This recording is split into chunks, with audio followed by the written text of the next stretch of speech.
நம்மளுக்கு எல்லாம் தெரிஞ்ச ஒரு மாநிலம் அருணாச்சல பிரதேசம். எதுவும் தெரியாட்டியும் லாட்ரி சீட்டு விற்கும், அருணாச்சல் பிரதேஷ் லாட்ரின்னு. இது பூரா இந்தியாவுக்குள்ள பார்டர்ல இருக்கிற நாடு. அந்த அருணாச்சல பிரதேசம் இந்தியாவினுடைய எல்லையில இருக்கு. அந்த அருணாச்சல பிரதேசத்துக்குள்ள 2000 சதுர கிலோமீட்டர் எங்களுதுன்னு சொல்லி சீனா மேப் போட்டு அதுக்கெல்லாம் பேர் மாற்றி வைக்கிறாங்க. பேர் மாற்றினா என்ன ஆகும்? நீங்கள் சாதாரண மக்களை கேட்டால் தெரியும். ஒரு பெட்டி கடைக்காரரு, ஒரு சாதாரண வியாபாரி சொல்லுவாங்க, 12 வருஷம் ஒருத்தர் ஒரு வீட்டில் குடியிருந்துட்டா அந்த வீடு சொந்தமாயிருமாமேன்னு கேட்பாங்க. கேட்டிருக்கீங்களே? அது உண்மை இல்லை. சும்மா குடியிருந்தாலும் சொந்தமாயிடாது. ஆனால் சட்டப்படி இது உங்க நிலம், இது உங்க நிலம்னு தெரிஞ்சு இன்னொருத்தர் அங்கே குடியிருக்காரு, நீங்களும் விட்டுட்டீங்க. உங்க நிலத்துக்கு அவர் பேர் வச்சுக்கிட்டாரு, நீங்களும் பார்த்துட்டு வேடிக்கை பார்த்தீங்க. உங்க நிலத்துக்கு அவர் வரி போடுறாரு, டாக்ஸ் கட்டுறாரு. இப்படியாக 12 ஆண்டு நீங்க சும்மா இருந்துட்டீங்கன்னா அந்த நிலம் அவருக்கே சொந்தமாகும். அப்படிங்கிறது சட்ட மொழியில அட்வர்ஸ் பொசஷன் அப்படின்னு சொல்லுவாங்க. இது சாதாரணமா நம்ம ஊர்ல ஒரு காலி இடத்த, காலி மனையை சும்மா போட்டவருக்கே இந்த பிரச்சனைனா, ஒரு நாட்டினுடைய எல்லையில இவ்வளவு பெரிய ஊரை சீனாக்காரங்க ஆக்கிரமிக்கிறாங்க, பேரை மாற்றி அறிவிக்கிறாங்க. நீங்க என்னப்பா பண்ணிக்கிட்டு இருக்கீங்கன்னா, இந்த நாட்டினுடைய வெளி விவகார அமைச்சர் சொல்றாரு, வெளியுறவுத்துறை அமைச்சர், அவர் ரொம்ப படித்தவர். அவர் சொல்றாரு நம்ம கிட்ட, சார் நம்ம வீட்டுக்கு வேற யாராவது பேர் வச்சுக்கிட்டா அது அவங்க வீடு ஆயிடுமா? ஆகாதுங்க. அதை அவங்கிட்ட சொன்னீங்களா? இதை யார்கிட்ட சொல்றது? அவங்க கிட்ட எல்லாம் சொல்லணும். ஹலோ மிஸ்டர் சைனீஸ் பிரதமர், யாரு உங்களுக்கு தான் நல்லா தெரியுமே, மகாபலிபுரத்துக்கு கூட்டிட்டு வந்து 2 பேரும் அப்படியே மூன் வாக் போனீங்களே, டிவியில காமிச்சு, அப்படி அந்த லைட் என்ன, இவங்க நடந்த நடை என்ன, அப்பவே தெரியும். சீனாக்காரரை கூட்டு வந்து இங்க நீங்க இந்த சினிமாலாம் காட்டாதீங்க, ரொம்ப ஆபத்து தானே. என்ன இருந்தாலும் ஒரு போர் நடந்த நாடு தானே இது. இந்த எச்சரிக்கை கூட இல்லாத இவங்க தான் இந்த நாட்டை வந்து காப்பாற்ற போறாங்களா? எங்கேயாவது 4 சங்கி நம்ம தெருவில் இருந்தா அந்த தெரு அமைதியா இருக்குங்கிறீங்க. தமிழ்நாட்டில் பதட்டமான இடம்னு சில இடத்தை இப்ப சொல்றாங்க. எது? கோயம்புத்தூர், திருப்பூர், இதெல்லாம் எவ்வளவு குளிர்ச்சியான இடம். இந்த குளிர்ச்சியான இடத்தை சூடாக்குனது யாரு? இந்த பதட்டத்தை உருவாக்குன சங்கிங்க, இந்த பிஜேபி, ஆர்எஸ்எஸ் பரிவாரம். அந்த ஊரே இப்படி ஆயிருச்சு. அது மட்டுமில்ல, இவங்க ஏன் இங்க வரக்கூடாதுன்னு சொன்னா, நீங்க எல்லாம் பத்திரிகையில நிறைய படிச்சிருப்பீங்க. நம்ம ஊர்ல வந்து சண்டை போடுறவங்க நிறைய இருக்காங்க. ஒரு கட்சிக்குள்ள சண்டை வரும், கண்டிப்பா வரும். ஏன்னா 2 பேர் சேர்ந்து இருந்தா கூட ஒரு பிரச்சனை வருது. ஒரு இயக்கத்துக்குள்ள, அமைப்புக்குள்ள பிரச்சனைகள் வரும். இப்போ ஐயா வைகோ அவர்கள் இங்கு பேசி சென்றார். அவர் வந்து எப்படி திராவிட முன்னேற்ற கழகம்னு இப்பொழுதும் பேசும்போது அவருடைய உணர்வு அப்படி அடி உள்ளத்துல இருந்து வெளிப்படுது. அது உண்மை. ஆனா அவருக்கும் முரண்பாடு வந்தது இல்லையா? இது இயற்கை. இதெல்லாம் வந்து ஒரு அமைப்புக்குள்ள பிரியறது, சேர்றது, சண்டை போடுறதெல்லாம் சகஜம். ஆனா யாராவது சொந்த கட்சிக்காரன்னு வீடியோ எடுத்து போடுவாங்களா? இந்த மாதிரி சாதனை வந்து பிஜேபியில மட்டும்தாங்க நடக்கும், வேற எங்கேயும் நடக்கும். அதாவது இது கேவலம். நடக்கிறது கேவலம் மட்டுமல்ல, அதை ஒரு கட்சிக்காரரே வெளியில போட்டு அந்த அசிங்கத்தை பற்றியும் கவலைப்படாமல் தான் வெற்றி பெறுவதற்காக எதையும் செய்யலாம்ங்கிற மனநிலை உருவாக்கப்படுது அவங்களுக்கு. ராமநாதபுரத்துல பிரதமர் மோடி போட்டியிட போறாருன்னு ஒரு செய்தி வந்துச்சு. அவர் போட்டியிட்டு பார்த்துருக்கணும். அவங்களுக்கு அந்த தைரியம் எல்லாம் கிடையாது. இங்க நமக்கே திடீர்னு எல்லாம் ரொம்ப மகிழ்ச்சியா ரெடி ஆனோம் பிரச்சாரத்துக்கு. இப்ப கொஞ்சம் லேட்டா தான் ஆரம்பிச்சிருக்கோம். ரொம்ப முன்னாடியே ரெடி ஆனோம். ஏன்னு சொன்னா, நம்ம நிதியமைச்சர் நிர்மலா சீதாராமன் இங்க போட்டி போட போறாங்க அப்படின்னு சொன்னாங்க. சொன்ன உடனே எங்களுக்கெல்லாம் ரொம்ப மகிழ்ச்சி. தமிழச்சி, நீங்க ஓட்டு கேட்கவே போக வேணாம், ஏன்னா அவங்க பேசுனதை மட்டும் போட்டாலே போதும் மக்களுக்கு. ஏன்னா அப்படி தத்துவம் முத்து தான் அவங்க எல்லாம் பேசுறது. என்ன சொல்லுவாங்க? வெங்காயம் பூண்டு விலை ஏறிடுச்சு. வெங்காயம் பூண்டு இல்லாம நம்ம எப்படி சாப்பிடுறது? வெங்காயம் பூண்டு விலை ஏறிடுச்சுன்னா ஒரு நாட்டின் நிதியமைச்சர் சொன்ன பதில் என்ன தெரியுமா? நாங்க வெங்காயம் பூண்டு சாப்பிடுறதில்ல, அதனால விலை எனக்கு தெரியாது நிதியமைச்சருக்கு. சரி, அப்படியே அதிகமான என்ன வெங்காய பூண்டு சாப்பிடலன்னா செத்தா போயிடுவாங்கன்னாங்க. அவ்வளோ நல்லவங்க. அவங்க சொல்றாங்க, தேர்தலில் ஏங்க நீங்க நிக்கலன்னா, தேர்தலில் நிக்கிறதுக்கு எங்களுக்கு என்கிட்ட பணம் இல்லை. நீங்க தான் பணமே இல்லாம நிக்கிறவங்களாச்சே தேர்தலில், உங்களுக்கு தேவையே இல்லையே. உங்க தேர்தல் பாண்டுல வந்த பணமே போதுமே. எலெக்ஷன் பாண்டு, நம்ம ஜேம்ஸ் பாண்டை தானே கேள்விப்பட்டிருக்கோம். இப்படி கலெக்ஷன் பண்ண ஊழல்வாதிங்க என்ன கேட்குறாங்கன்னா, இந்த 10 ஆண்டுல எந்த அமைச்சர் பேர்லையாவது ஊழல் கேஸ் இருக்கான்னா உங்கள் ஆட்சி போகட்டும், அப்புறம் தான் ஊழல்லாம் வெளியில் வரும். நீங்களே ஆட்சியில் உட்காந்துட்டு எப்படி அது வெளியில் வரும்?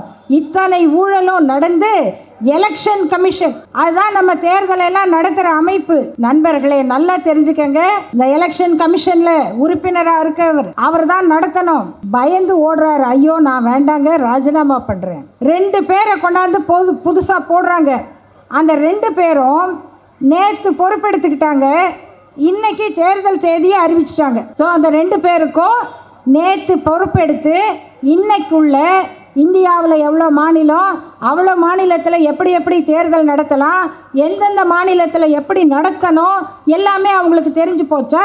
அவங்க நடத்துகிற தேர்தல், அதுவும் ஓட்டிங் மெஷின் இவிஎம், அதில் இன்னைக்கு நம்முடைய திராவிட முன்னேற்ற கழகம் வழக்கு போட்டிருக்கு.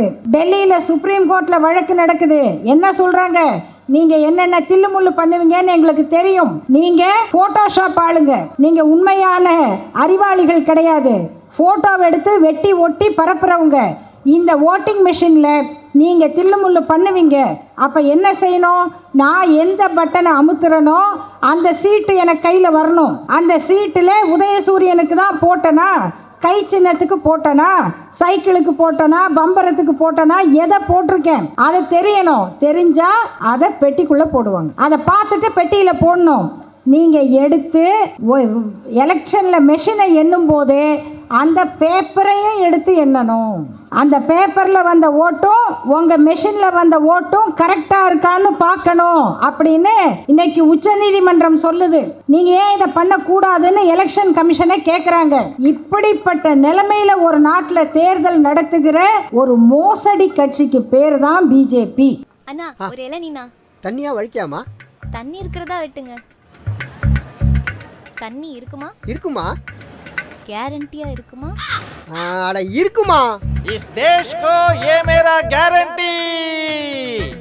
அங்க விட்டுருங்க, இங்க கேளுங்க. கேரண்டி வாரண்டிகளை இனியே நம்ப போறீங்களா?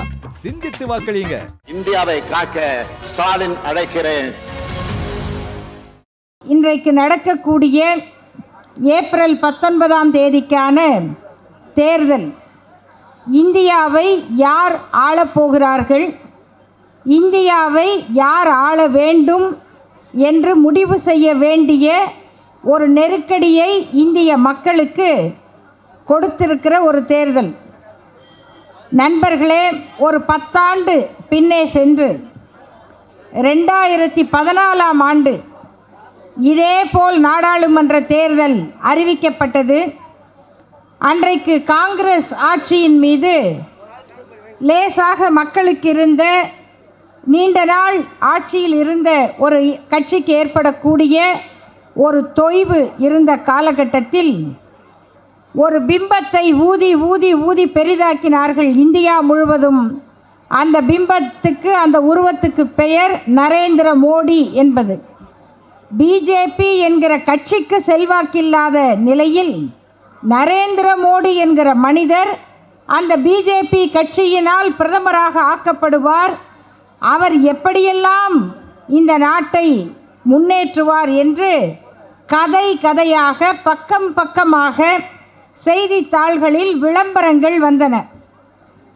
அந்த விளம்பரம் முழுக்க ஒளிரும் இந்தியா, நினைவு வைத்துக் கொள்ளுங்கள், இந்தியா ஒளிரப் போகிறது, மோடி பிரதமராகிவிட்டால் இந்தியா ஒளிரும் என்பது ஒவ்வொரு பத்திரிகையிலும் நாம் பார்த்த விளம்பரம்.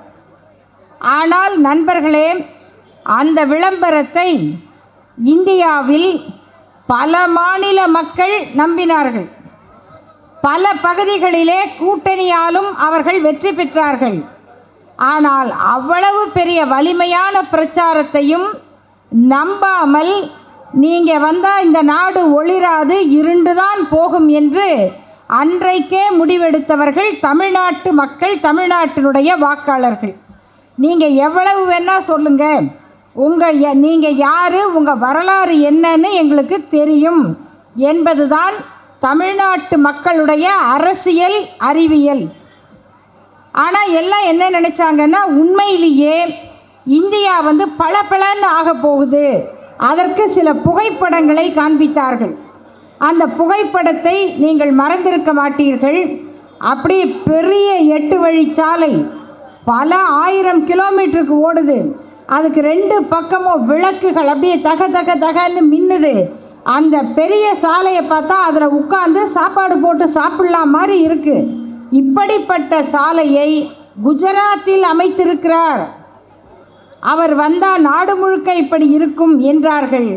ஆனால் அப்பொழுதே இந்த ரோடெல்லாம் குஜராத்தில் இல்லை, இந்தியாவில் இல்லை, அது சைனாவில் இருக்கிற ரோடு. இவர் சைனா ஃபோட்டோவை கொண்டு வந்து தான் சாதித்ததாக காட்டுகிறார் என்று அதை வெளிச்சம் போட்டு காட்டியவர்கள் தமிழ்நாட்டினுடைய இளைஞர்கள். 2014 சரி, மக்கள் நம்பினாங்க. பிஜேபி கூட்டணியோடு வென்றது. என்ன நடந்தது? முதல் விளைவு மக்கள் தெருவில் நின்றது. பிஜேபி வென்றது, மக்கள் தெருவில் நின்றது. இதை மறந்துடாதீங்க. எதுக்கு தெருவில் நின்னோம்?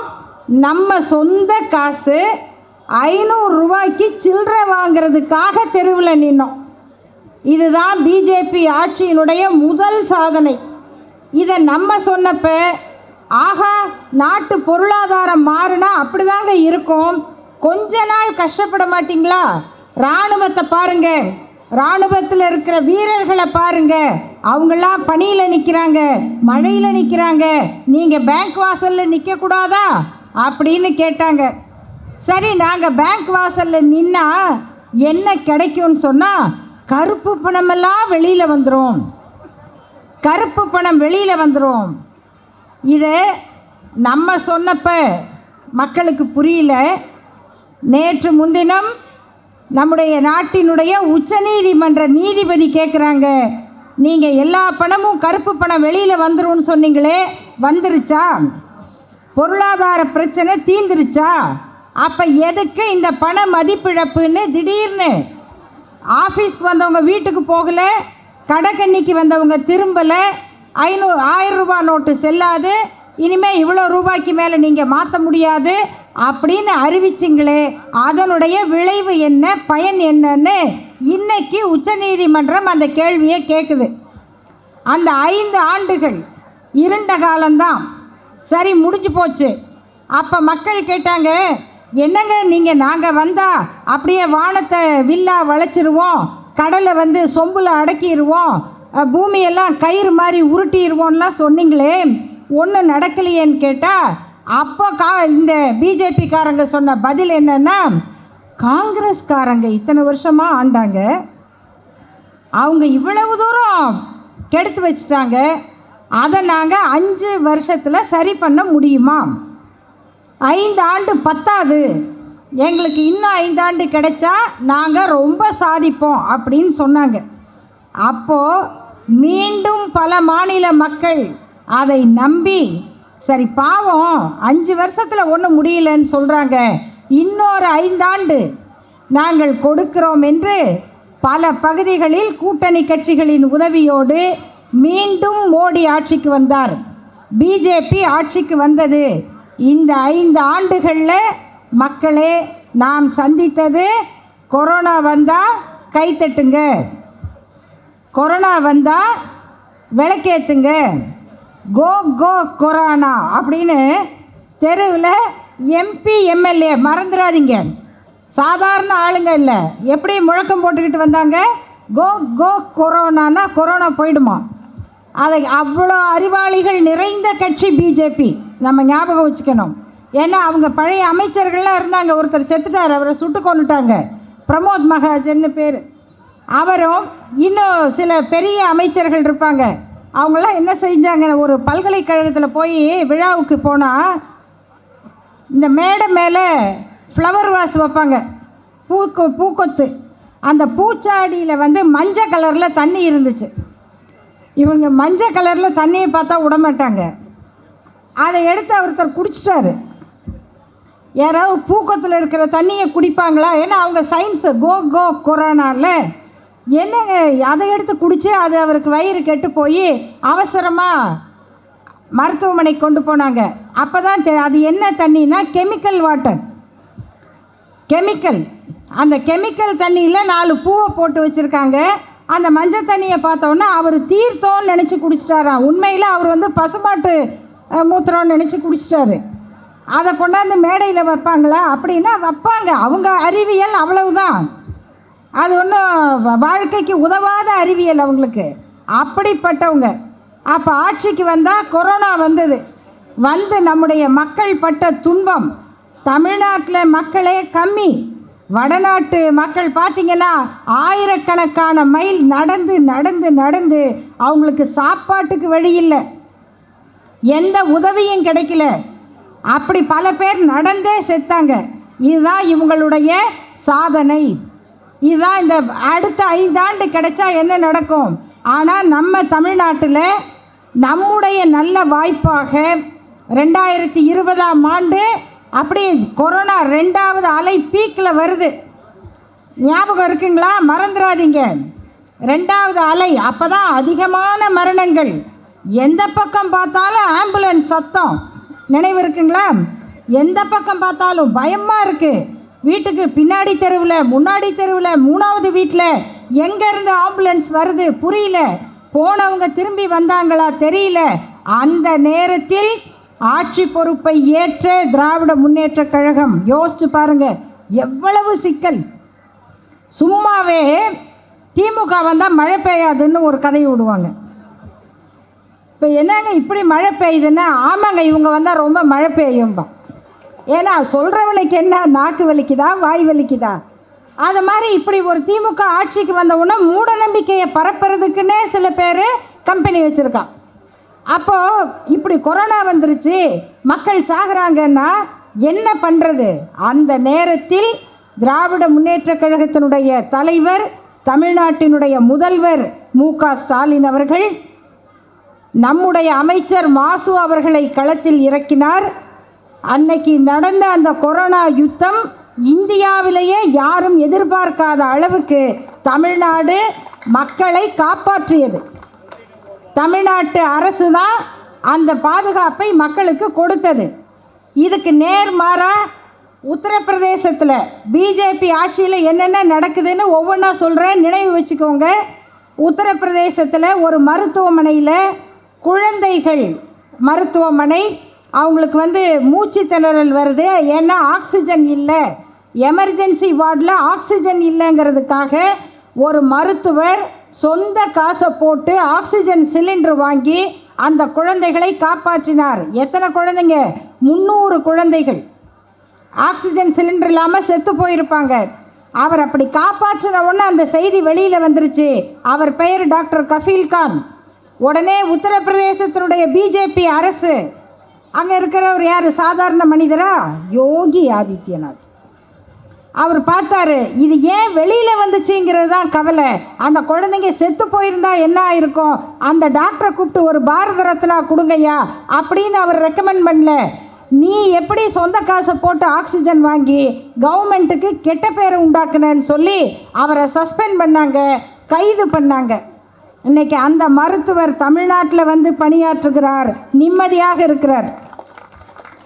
அப்போ பிஜேபி ஆளுகிற மாநிலத்திலேயே கொடுமைக்கு ஆளாகிற நல்ல மனிதர்கள் தப்பித்து வந்து தைரியமாக நிம்மதியாக வாழுகிற மாநிலம் எது? தமிழ்நாடு. இந்த தமிழ்நாட்டில் நாம் உருவாக்கி இருக்கிற இந்த மாடல், திராவிட மாடல் அப்படின்னு சொன்னால், இன்னைக்கு இந்தியா கூட்டணி திராவிட மாடலை முன்ன எடுத்துக்குது. இந்தியா கூட்டணியை வழிநடத்துகிற காங்கிரசினுடைய இளம் தலைவர் ராகுல் காந்தி, நாம் என்ன திட்டம் சொல்லுகிறோமோ அதை நாங்கள் ஆட்சிக்கு வந்தால் செய்வோம் அப்படின்னு சொல்கிறாரு. சாதாரண விஷயம் இல்லை நண்பர்களே. காங்கிரஸுக்கும் நம்ம திராவிட இயக்கத்துக்கும் நடந்த போராட்டங்கள் நிறைய இருக்குது. ஆனால் இன்னைக்கு இந்த கருத்தை இந்தியா முழுக்க நாங்கள் சொல்லுவோம். ஜாதிவாரி கணக்கெடுப்பு வேணும் என்பது திராவிட முன்னேற்ற கழகத்தினுடைய தேர்தல் அறிக்கை. எதுக்கு ஜாதிவாரி கணக்கெடுப்பு? இப்போ எல்லாரும் இடஒதுக்கீடு எதிர்த்து பேசுகிறாங்க. எத்தனை வருஷம் இடஒதுக்கீடு கொடுப்பீங்கன்னு கேட்குறாங்க. இந்த இடஒதுக்கீட்டுக்கு முடிவே இல்லையா அப்படின்ல கேள்வி வருது, சினிமாவில் கேள்வி வருது. ஆனால் இந்த இடஒதுக்கீடு சரியாக நடக்குதா? யாருக்கு கிடைக்கணுமோ அவங்களுக்கு கிடைக்குதா? இல்லை எல்லாம் அனுபவித்தவங்களே திரும்ப திரும்ப அனுபவிக்கிறாங்களா? அப்படின்னா என்ன வேணும், என்ன தெரியணும்? எந்தெந்த ஜாதியில் எவ்வளவு பேர் படிச்சிருக்காங்க, எவ்வளவு பேர் என்னென்ன வேலையில் இருக்காங்க, இந்த கணக்கெடுப்பு வந்தாதான் இடஒதுக்கீடு எப்படிங்கிறத சரிப்படுத்த முடியும். அதுக்கு மக்கள் தொகை கணக்கெடுப்பு எடுக்கும் போதே அவங்க என்ன ஜாதி, என்ன மதம், அவங்க என்ன படிச்சிருக்காங்க அப்படின்னு கணக்கெடுக்கணுங்கிறது நம்முடைய கோரிக்கை. ஆனால் மத்தியில் ஆளுகிற பிஜேபி அரசு நாங்கள் அப்படி எடுக்க மாட்டோம், அது பிரிவினை அப்படின்னாங்க. இருக்கிறத கணக்கெடுத்தா பிரிவினையம், கணக்கெடுத்தா தானங்க திட்டம் போட முடியும் என்று திராவிட முன்னேற்றக் கழகம் தேர்தலில் சொன்ன அறிக்கையை காங்கிரஸ் ஆட்சிக்கு வந்தால் நாடு முழுவதும் ஜாதிவாரி கணக்கெடுப்பு நடக்கும் என்று ராகுல் காந்தி அவர்கள் அறிவித்திருக்கிறார். இது இந்தியாவுக்கே உதவ போகுது. அப்போ நமக்கு எது இந்த தேர்தலில் முக்கியம் என்ன நண்பர்களே? இது நாடாளுமன்ற தேர்தல், நம்ம ஊர் கவுன்சிலர் தேர்தல் அல்ல. நம்ம ஊர் கவுன்சிலராக இருந்தால் கண்டிப்பாக நம்ம என்ன கேட்கணும்? எங்களுக்கு தண்ணி வரல, எங்கள் ரோடு சரியில்லை, எங்கள் பக்கம் நீங்கள் வரல அப்படின்னு கேட்கணும். கேட்கிற உரிமை மக்களுக்கு உண்டு. இப்போ நடக்க போகிற தேர்தல் நாடாளுமன்ற தேர்தல். இதில் நம்ம எதை பார்க்கணும் அப்படின்னா, இந்த நாடு பாதுகாப்பாக இருக்கணும். நாட்டுக்கு முதல்ல பாதுகாப்பு இருக்கணும், அப்போ தான் நம்ம பாதுகாப்பாக இருக்க முடியும். இந்த பிஜேபி ஆட்சியால் இந்த நாட்டை பாதுகாக்க முடியுமா, இந்தியாவை பாதுகாக்க முடியுமா? இதான் முதல் கேள்வி. எதுக்கெடுத்தாலும் நீங்கள் பார்ப்பீங்க, உங்கள் நண்பர்கள் கூட்டம், வாட்ஸ்அப்பில் இருக்க சங்கிங்க, உங்கள் நண்பர்கள் நிறைய செய்தியை ஃபார்வேர்டு பண்ணுவாங்க. அதில் ஏன் சீனா போர் நடக்குது, இல்லை ஏன் சீனாக்காரனுக்கு தைரியம் வந்ததுன்னு கேட்டால், அன்னைக்கு நேரு அப்படி பண்ணார், இன்னைக்கு ஏப்பா அவர் உள்ளே வராருன்னா எல்லாம் அந்த நேருவால் தாங்க. நேரு செத்து போய் 1964. இன்னைக்கு என்னங்க பிரச்சனை? இந்த கடன் வாங்கினவெல்லாம் நாட்டை விட்டு ஓடிட்டான். கொஞ்சம் நெஞ்ச கடன் இல்லை, 3000 கோடி 5000 கோடி. இந்த கடன் வாங்கினவன் பேங்க்கில் கடன் வாங்கினவங்கெல்லாம் நாட்டை விட்டு போயிட்டாங்க. எப்படிங்க ஓட விட்டீங்கன்னு கேட்டால், நீங்கள் தான் ரொம்ப பாதுகாப்பானவங்களாச்சே அப்படின்னு கேட்டால், கடன் கொடுத்தது காங்கிரஸுங்க. அப்போ கடன் கொடுத்தது காங்கிரஸ்னால் பிஜேபியால் திருப்பி வாங்க முடியாது. நேரு காலத்தில் ஒரு போரில் தோத்துட்டா பிஜேபி காலத்தில் அதை திருப்பி ஜெயிக்கவே முடியாது. 50 வருஷத்துக்கு முன்னால் கொடுத்த கச்சத்தீவை நீங்கள் 10 வருஷம் ஆட்சியில் மீட்கவும் முடியாது. ஆனால் இன்னைக்கு என்ன நடக்குது அப்படின்னா, இந்தியாவினுடைய எல்லை நம்ம நினச்சிக்கிட்டு இருப்போம், இந்தோ சீனா பார்டர்னா லடாக்கு, அதுக்கு பக்கத்தில் இன்னொரு வாயில் வராத ஒரு பேர், அது ஊர், இதெல்லாம் நம்ம சொல்லுவோம். ஆனால் இன்னைக்கு நம்மளுக்கு எல்லாம் தெரிஞ்ச ஒரு மாநிலம் அருணாச்சல பிரதேசம். எதுவும் தெரியாட்டியும் லாட்ரி சீட்டு விற்கும், அருணாச்சல் பிரதேஷ் லாட்ரின்னு. இது பூரா இந்தியாவுக்குள்ளே பார்டரில் இருக்கிற நாடு. அந்த அருணாச்சல பிரதேசம் இந்தியாவினுடைய எல்லையில் இருக்குது. அந்த அருணாச்சல பிரதேசத்துக்குள்ளே 2000 சதுர கிலோமீட்டரு எங்களுதுன்னு சொல்லி சீனா மேப் போட்டு அதுக்கெல்லாம் பேர் மாற்றி வைக்கிறாங்க. பேர் மாற்றினா என்ன ஆகும்? நீங்கள் சாதாரண மக்களை கேட்டால் தெரியும். ஒரு பெட்டி கடைக்காரரு, ஒரு சாதாரண வியாபாரி சொல்லுவாங்க, 12 வருஷம் ஒருத்தர் ஒரு வீட்டில் குடியிருந்துட்டா அந்த வீடு சொந்தமாயிருமாமேன்னு கேட்பாங்க. கேட்டிருக்கீங்களே? அது உண்மை இல்லை, சும்மா குடியிருந்தாலும் சொந்தமாயிடாது. ஆனால் சட்டப்படி இது உங்கள் நிலம், இது உங்கள் நிலம்னு தெரிஞ்சு இன்னொருத்தர் அங்கே குடியிருக்காரு, நீங்களும் விட்டுட்டீங்க. உங்கள் நிலத்துக்கு அவர் பேர் வச்சுக்கிட்டாரு, நீங்களும் பார்த்துட்டு வேடிக்கை பார்த்தீங்க. உங்கள் நிலத்துக்கு அவர் வரி போடுறாரு, டேக்ஸ் கட்டுறாரு. இப்படியாக 12 ஆண்டு நீங்கள் சும்மா இருந்துட்டீங்கன்னா அந்த நிலம் அவருக்கே சொந்தமாகும். அப்படிங்கிறது சட்ட மொழியில் அட்வர்ஸ் பொசஷன் அப்படின்னு சொல்லுவாங்க. இது சாதாரணமாக நம்ம ஊரில் ஒரு காலி மனையை சும்மா போட்டவருக்கே இந்த பிரச்சனைன்னா ஒரு நாட்டினுடைய எல்லையில் இவ்வளவு பெரிய ஊரை சீனாக்காரங்க ஆக்கிரமிக்கிறாங்க, பேரை மாற்றி அறிவிக்கிறாங்க.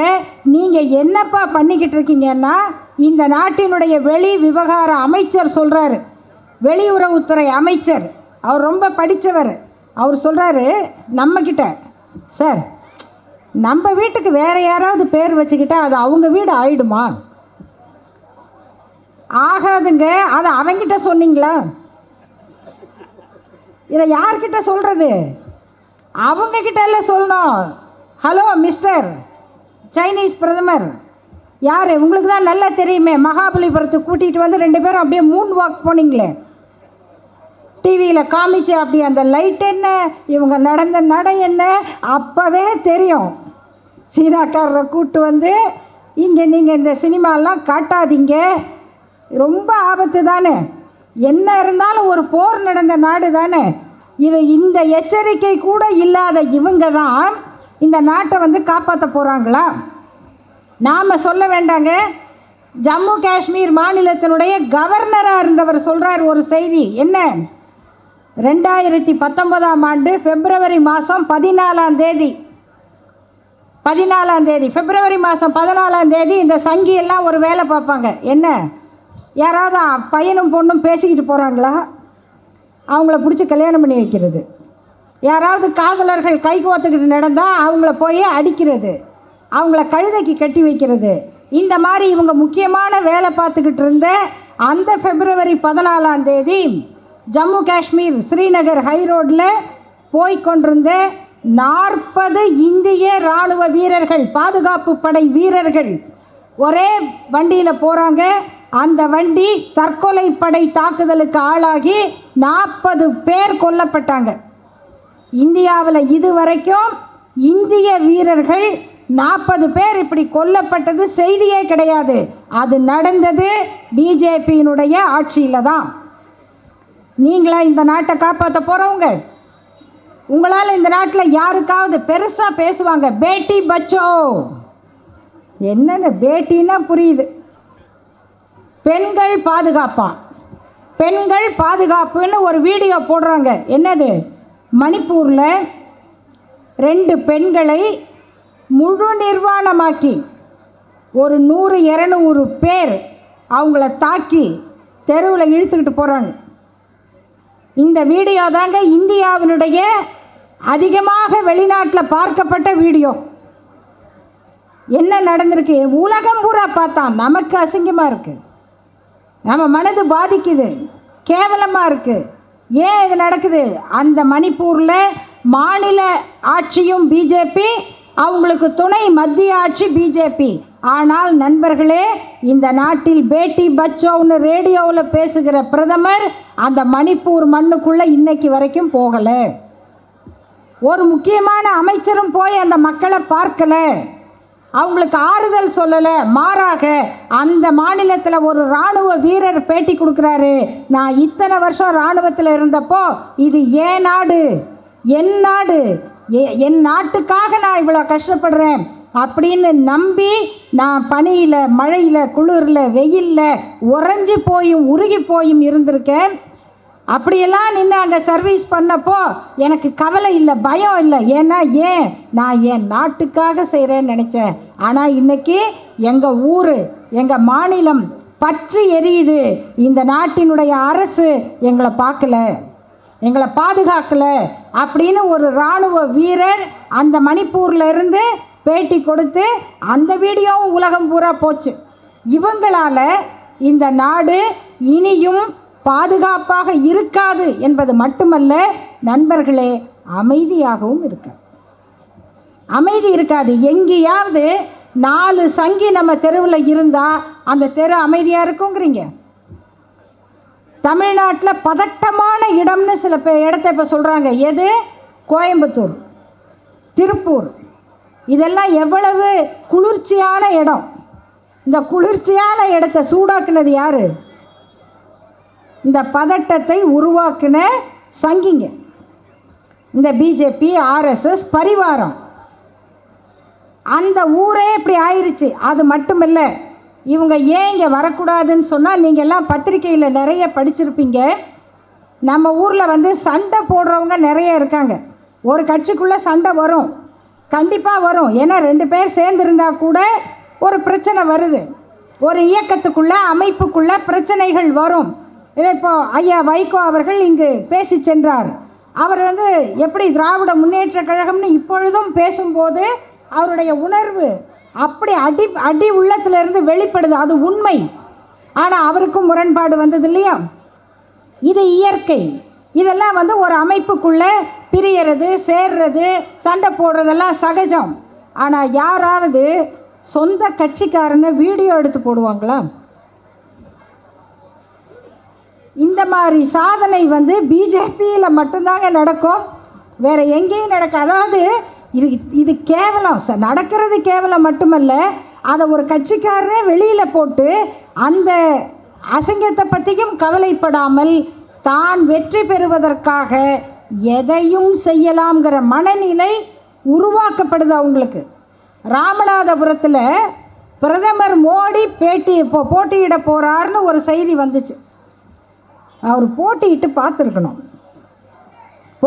பார்த்துருக்கணும். அவங்களுக்கு அந்த தைரியமெல்லாம் கிடையாது. இங்கே நமக்கே திடீர்னு எல்லாம் ரொம்ப மகிழ்ச்சியாக ரெடி ஆனோம் பிரச்சாரத்துக்கு. இப்போ கொஞ்சம் லேட்டாக தான் ஆரம்பிச்சிருக்கோம். ரொம்ப முன்னாடியே ரெடி ஆனோம். ஏன்னு சொன்னால், நம்ம நிதியமைச்சர் நிர்மலா சீதாராமன் இங்கே போட்டி போட போகிறாங்க அப்படின்னு சொன்னாங்க. சொன்ன உடனே எங்களுக்கெல்லாம் ரொம்ப மகிழ்ச்சி. தமிழச்சி, நீங்கள் ஓட்டு கேட்கவே போக வேணாம், ஏன்னா அவங்க பேசுனதை மட்டும் போட்டாலே போதும் மக்களுக்கு. ஏன்னா அப்படி தத்துவம் முத்து தான் இப்போ அவங்க எல்லாம் பேசுகிறது. என்ன சொல்லுவாங்க? வெங்காயம் பூண்டு விலை ஏறிடுச்சு. வெங்காயம் பூண்டு இல்லாமல் நம்ம எப்படி சாப்பிட்றது? வெங்காயம் பூண்டு விலை ஏறிடுச்சுன்னா ஒரு நாட்டின் நிதியமைச்சர் சொன்ன பதில் என்ன தெரியுமா? நாங்கள் வெங்காயம் பூண்டு சாப்பிட்றதில்ல, அதனால் விலை எனக்கு தெரியாது. நிதியமைச்சருக்கு சரி, அப்படியே அதிகமான என்ன வெங்காயம் பூண்டு சாப்பிட்லன்னா செத்தா போயிடுவாங்கன்னாங்க. அவ்வளோ நல்லவங்க. அவங்க சொல்கிறாங்க, தேர்தலில் ஏங்க நீங்கள் நிற்கலைன்னா, தேர்தலில் நிற்கிறதுக்கு என்கிட்ட பணம் இல்லை. நீங்கள் தான் பணமே இல்லாமல் நிற்கிறவங்களாச்சே தேர்தலில், உங்களுக்கு தேவையே இல்லையே. உங்கள் தேர்தல் பாண்டில் வந்த பணமே போதுமே. எலெக்ஷன் பாண்டு, நம்ம ஜேம்ஸ் பாண்டை தானே கேள்விப்பட்டிருக்கோம். நம்ம மோடி வந்து எலெக்ஷன் பாண்டு. அது என்ன பாண்டு உங்களுக்கும் தெரியாது, எனக்கும் தெரியாது. நீங்கள் உங்கள் குழந்தை பேரில் மாதம் 50 ரூபா ரெக்கரிங் டெபாசிட் போடுங்க. 50 ரூபா மாதம் நான் போடுறேன்னா கூட உங்களுக்கு ஒரு பாஸ்புக் இருக்குது, அதில் வந்து உங்கள் பேர் இருக்குது, யாருக்காக அதை போடுறீங்கன்றது இருக்கும். ஆனால் மோடி கொண்டு வந்த தேர்தல் பாண்டு பேங்க்கில் விற்கும். அந்த பேங்க்கில் போய் யார் பணம் கொடுத்து வாங்குறாரோ அவர் பேர் மட்டும் பேங்க்கில் இருக்கும். அந்த பாண்டில் அவர் பேர் இருக்காதுங்க. ஏன்னா விஞ்ஞான ஊழல்னு ஒன்று நடக்காததை சொல்லிக்கிட்டு இருக்கானுங்கள்ல. அவங்க செஞ்ச விஞ்ஞான ஊழல் என்னன்னா, அந்த பாண்டில் நீங்கள் கொடுத்து வாங்குறீங்க 1000 ரூபா, அந்த பாண்டில் நம்பர் இருக்கும், உங்கள் பேர் பேங்க்கில் இருக்கும், ஆனால் பாண்டில் உங்கள் பேர் இருக்காது. அப்படி ஒரு 1000 பாண்டு வாங்கி நீங்கள் இன்னொருத்தர் கையில் கொடுத்து அவர் போய் பிஜேபி ஆஃபீஸில் ஒப்படைப்பார். ஒப்படைச்சவர் யாருன்னு ஆஃபீஸில் பேர் இருக்காது. ஆனால் அந்த பத்திரம் திருப்பி பேங்க்குக்கு போகும். அந்த 1000 டெபாசிட்டும் 1 லட்சம் ரூபாயா அவங்க கையில் போய் கிடைக்கும். அப்போ யார் பணம் கொடுத்தான்னே தெரியாத அளவுக்கு 11,000 கோடி பணம் வருது. 8,000 கோடி பிஜேபி கட்சிக்கு மட்டும் வருது. எப்படி வருது அப்படின்னு சொன்னால், ஒரு கம்பெனி, ஒரு ஃபார்மசூட்டிக்கல் கம்பெனி, மருந்து கம்பெனி, அந்த கம்பெனிக்காரரை கைது பண்ணுறாங்க. கைது பண்ண உடனே அவர் 500 கோடி இந்த தேர்தல் பாண்டு வாங்கி பிஜேபி கட்சிக்கு கொடுக்குறாரு. கொடுத்த உடனே அவருக்கு கோர்ட்டில் பெயில் கிடைக்குது. ஜட்ஜுக்கு என்னன்னு தெரியாது. பிபி சொல்கிறாரு, ஓகே எங்களுக்கு அப்ஜெக்ஷன் இல்லை. அரசு வக்கீல் சொல்கிறாரு, பரவாயில்ல பெயில் கொடுத்துடலாம். அதனால் பெயில் கிடைக்குது. எப்போ? 500 கோடி. அவர் வெளியில் வந்த உடனே மறுபடியும் ஒரு 1000 கோடி கொடுக்குறாரு. இதுக்கப்புறம் அவர் மேலே கேஸே நடக்கலை. இப்படி கலெக்ஷன் பண்ண ஊழல்வாதிங்க என்ன கேட்குறாங்கன்னா, இந்த 10 ஆண்டில் எந்த அமைச்சர் பேர்லையாவது ஊழல் கேஸ் இருக்கான்னா உங்கள் ஆட்சி போகட்டும், அப்புறம்தான் ஊழல்லாம் வெளியில் வரும். நீங்களே ஆட்சியில் உட்காந்துட்டு எப்படி அது வெளியில் வரும்? இத்தனை ஊழலும் நடந்து எலெக்ஷன் கமிஷன், அதுதான் நம்ம தேர்தலெல்லாம் நடத்துகிற அமைப்பு. நண்பர்களே, நல்லா தெரிஞ்சுக்கங்க, இந்த எலெக்ஷன் கமிஷனில் உறுப்பினராக இருக்கவர் அவர் தான் நடத்தணும். பயந்து ஓடுறாரு, ஐயோ நான் வேண்டாங்க ராஜினாமா பண்ணுறேன். 2 பேரை கொண்டாந்து புதுசாக போடுறாங்க. அந்த 2 பேரும் நேற்று பொறுப்பெடுத்துக்கிட்டாங்க, இன்னைக்கு தேர்தல் தேதியை அறிவிச்சிட்டாங்க.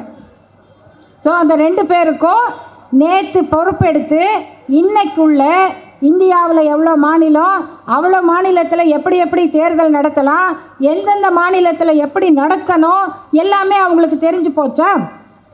அவங்க நடத்துகிற தேர்தல், அதுவும் ஓட்டிங் மெஷின் இவிஎம், அதில் இன்னைக்கு நம்முடைய திராவிட முன்னேற்ற கழகம் வழக்கு போட்டிருக்கு. டெல்லியில் சுப்ரீம் கோர்ட்டில் வழக்கு நடக்குது. என்ன சொல்கிறாங்க? நீங்கள் என்னென்ன தில்லுமுள்ளு பண்ணுவீங்கன்னு எங்களுக்கு தெரியும், நீங்கள் ஃபோட்டோஷாப் ஆளுங்க, நீங்கள் உண்மையான அறிவாளிகள் கிடையாது, ஃபோட்டோவை எடுத்து வெட்டி ஒட்டி பரப்புறவங்க. இந்த ஓட்டிங் மிஷினில் நீங்கள் தில்லுமுள்ளு பண்ணுவீங்க. அப்போ என்ன செய்யணும்? நான் எந்த பட்டனை அமுத்துறனோ அந்த சீட்டு எனக்கு கையில் வரணும். அந்த சீட்டில் உதயசூரியனுக்கு தான் போட்டனா, கை சின்னத்துக்கு போட்டனா, சைக்கிளுக்கு போட்டனா, பம்பரத்துக்கு போட்டனா, எதை போட்டிருக்கேன் அதை தெரியணும். தெரிஞ்சால் அதை பெட்டிக்குள்ளே போடுவாங்க. அதை பார்த்துட்டு பெட்டியில் போடணும்.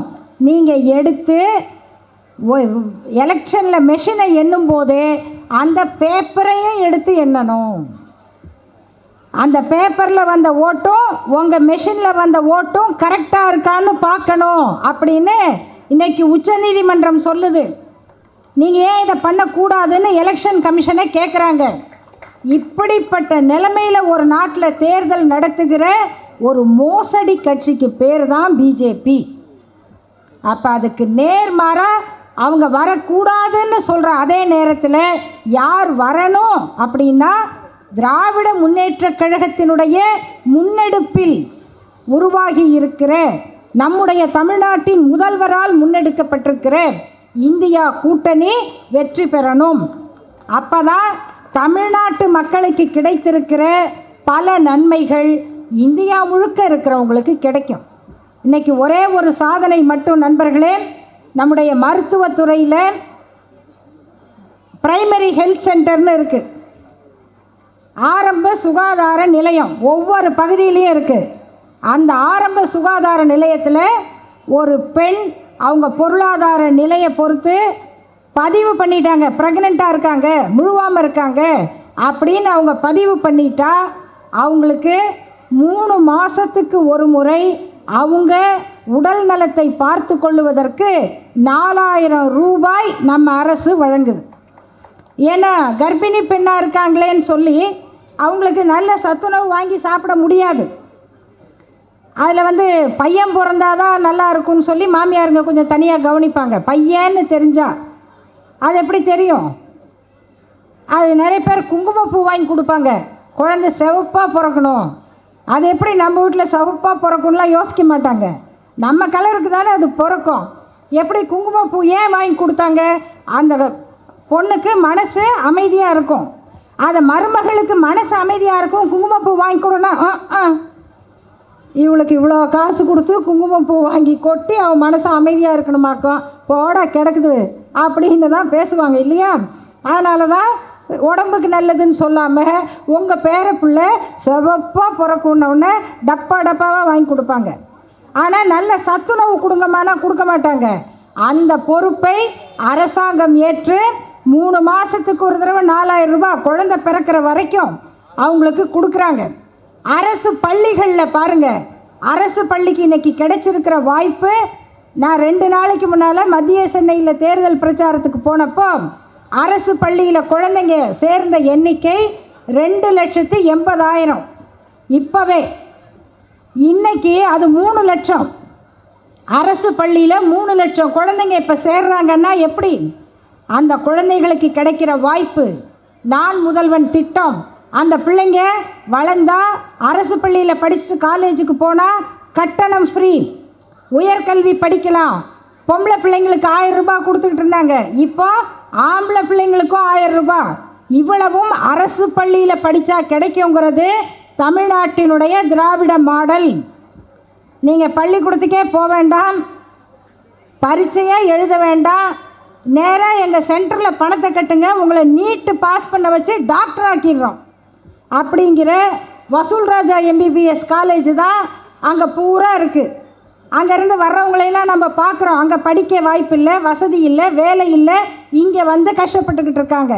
இப்படிப்பட்ட சூழ்நிலையில் நண்பர்களே, பெண்களை தெருவில் நிர்வாணமாக அழைத்து கொண்டு போகிற அந்த பிஜேபி ஆட்சி கலாச்சாரங்கள் ஒழியணும்னா வேலைக்கு போகிற பெண்கள் பாதுகாப்பாக இருப்பதற்காக தோழி விடுதின்னு ஹாஸ்டல் கட்டி பத்திரமா வந்து தங்கி வேலை பார்த்துட்டு போங்க என்று சொல்லுகிற திராவிட மாடல் வெற்றி பெறணும். இந்த கலவரக்காரர்கள் ராமநாதபுரத்துக்கு சொன்னனே மோடி வராருன்னு, மோடி நிற்க போகிறாருங்கிறதுக்கு முன்னாடி அங்கே ஒரு திட்டம் நடந்தது. என்ன தெரியுங்களா? உத்தரப்பிரதேசத்திலேருந்து ஒரு சாமியார் அம்மா வந்தாங்க. ஒரு சாமியார் அம்மா, அந்த அம்மா வந்தது எதுக்கு வந்தாங்க? ராமநாதபுரத்தில் இந்திய யூனியன் முஸ்லீம் லீக்கினுடைய வேட்பாளர் நவாஸ் கனி நிற்கிறார். அவருக்கு அங்கே நிறைய ஆதரவு இருக்குது. அதை கெடுக்கிறதுக்கு உத்தரப்பிரதேசிலேருந்து சாமியாரை கொண்டாந்து இறக்கி அந்த அம்மா வந்த காரை ரோட்டுக்கு ஊருக்கு வெளியிலேயே நிறுத்தி இவங்க ஆளுங்களை அடித்து உடைச்சி அதையும் இவனே வீடியோ எடுத்து அங்கே சிசிடிவி இருக்கிறதையும் பார்க்காம போலீஸ் ஸ்டேஷனில் போய் எங்கள் சாமியாரம்மா வந்த காரை இன்னென்னார் வந்து அடித்து உடைச்சிட்டாங்க. அப்போ யாருன்னு பார்த்தா இந்த 4 தொப்பி போட்டவர் குல்லாக்க போட்டவரை காமிச்சிடலாம். அடிக்க ஆரம்பித்தா கலவரம். ராமநாதபுரத்தில் கலவரம்னு வந்தால் என்ன நடக்கும்? கலவரம்தான் பிஜேபிக்கு மூலதனம், கலவரம்தான் மூலதனம். இதை திட்டமிட்டு இவங்க உள்ள வர்றதுக்கு முன்னாடியே கலவர சதியை பண்ணுறாங்களேங்கிறத உடனடியாக தமிழ்நாட்டினுடைய காவல்துறை கண்டுபிடித்து அவங்க மேலே, யார் சொந்தக்கார அடித்து உடைச்சவங்க மேலே வழக்கு போட்டிருக்கு. அதுக்கு உள்ளூர் சாமியாருங்க பத்தாதுன்னு உத்தரப்பிரதேசத்து சாமியாரை கொண்டு வந்து இறக்குறாங்க. அப்போ யோசிச்சு பாருங்க, இவர்கள் கையில் அதிகாரம் கிடைச்சா சிறுபான்மை மக்களுக்கு பாதுகாப்பு இல்லை அப்படின்னு சொல்கிறோம். அது சரியில்லை. சிறுபான்மை மக்களுக்கு மட்டுமல்ல, பெரும்பான்மை மக்களுக்கே பாதுகாப்பு இல்லை. நம்ம பள்ளிக்கூடம் கட்டி வச்சு மதிய சாப்பாடு போடுறோம், காலை சாப்பாடு போடுறோம், காலேஜுக்கு போனால் 1000 ரூபாய் கொடுக்குறோம், வந்து படிம்மா படிப்பாப்பா அப்படின்னு கூப்பிட்டா நம்ம பிள்ளைங்க பள்ளிக்கூடம் போகிறாங்களா இல்லை இவங்களோட கலவரம் பண்ண போகிறாங்களா?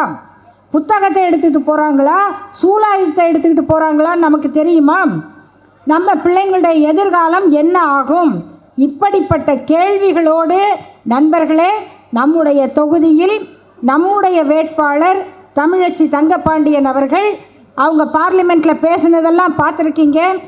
எத்தனையோ விவாதங்கள், அது நம்ம தொகுதி உரிமையாக இருந்தாலும் மொழி உரிமை, குடியுரிமை, எந்த பிரச்சனை வந்தாலும் அப்படி எழுந்து நின்று பேசி இவங்கெல்லாம் பேசினா அந்த சபாநாயகர் திரும்பி கூட பார்க்க மாட்டார். இவங்க பேசுகிறத காட்டவும் மாட்டாங்க. ஆனாலும் அந்த குரலை விடாமல் ஒலித்து ஒரு எம்பி என்ன செய்யணுமோ அந்த கடமையை மிகச்சரியாக வெற்றிகரமாக செய்தவர் நம்முடைய தமிழச்சி தங்கப்பாண்டியன் அவர்கள். அப்படிப்பட்ட நிலையில் இந்தியா கூட்டணி வெற்றி பெறணும், பிஜேபியினுடைய ஆட்சி முற்றிலுமாக துடைத்து எறியப்படணும். இன்னும் ராகுல் காந்தி அவர்கள் சொன்னதை போல பிஜேபியை தோற்கடிக்கிறதோட இல்லை, ஆர்எஸ்எஸ்ஸையே தொடச்சி எறிகிற அளவுக்கு இந்த தேர்தல் முடிவு அவங்களுக்கு பாடத்தை கொடுக்கணும் என்று சொல்லி நம்முடைய கடமை இந்த கருத்துக்களை எல்லா இடத்துலையும் சொல்கிறது. தெரிஞ்சோ தெரியாமலோ உங்கள் தொலைபேசியில், வாட்ஸ்அப்பில் யார் தப்பான செய்தியை போட்டாலும் உடனடியாக அதுக்கு பதிலை போடுங்க. உங்ககிட்ட பிரச்சாரம் பண்ணுறவங்கள்ட்ட எதிர் பிரச்சாரம் பண்ணுங்க, அவங்களுக்கு உண்மையை சொல்லுங்க. உண்மை புரிந்து விட்டால் தமிழ்நாடு தப்பிக்கும், தன்னுடைய வரலாற்றை பாதுகாக்கும். நம்முடைய ஆட்சியை மட்டுமல்ல இந்தியாவினுடைய ஆட்சியையும் பாதுகாக்கிற பொறுப்பு நம்முடைய கையில் இருக்கிறது என்கிற பொறுப்புணர்வோடு இந்த தேர்தலை நாம் எதிர்கொள்வோம். உதயசூரியன் சின்னத்திற்கும் கூட்டணி கட்சியினுடைய அத்தனை வேட்பாளர்களுக்கும் அவரவருக்கு உரிய சின்னத்திலே வாக்களித்து வெற்றி பெறச் செய்வோம். அது நம்முடைய கடமை என்று சொல்லி முடிக்கிறேன். நன்றி, வணக்கம்.